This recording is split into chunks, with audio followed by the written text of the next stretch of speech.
Friends, first time చాలా మంచిగా వచ్చింది పరమాన్నం. ఆదివారం రోజు అమ్మవారికి పెడదామనేసి పరమాన్నం అయితే చేశాను.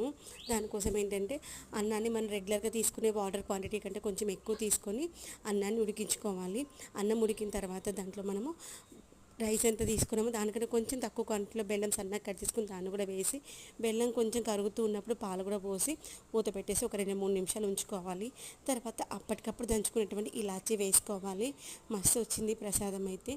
ప్రసాదం చేసుకొని అమ్మవారికి అయితే మంచిగా నీట్గా పూజించుకొని పూజ అయితే చేసుకున్న తర్వాత అమ్మవారికి నైవేద్యంగా పెట్టుకున్నాము. అమ్మవార్లందరికీ కూడా ఇష్టమైనటువంటి ప్రసాదం ఈ యొక్క బెల్లం అన్నం కదా, పరమాన్నం అంటున్నాం కానీ మనము తెలంగాణలో అయితే బెల్లం అన్నం అంటాం కదా. ఈ యొక్క బెల్లం అన్నం అయితే చేశాను. ఆదివారం రోజు అమ్మవారికి పెట్టుకుంటాం కాబట్టి అమ్మవారికి నైవేద్యంగా అయితే పెట్టేశాను. చాలా బాగా వచ్చింది. మంచి కడుపు నిండుగా తిన్నాను. మొదటిసారి నేను ఇంత ఎక్కువ క్వాంటిటీలో ఇష్టంగా తినడం అనమాట. మంచిగా కుదిరింది.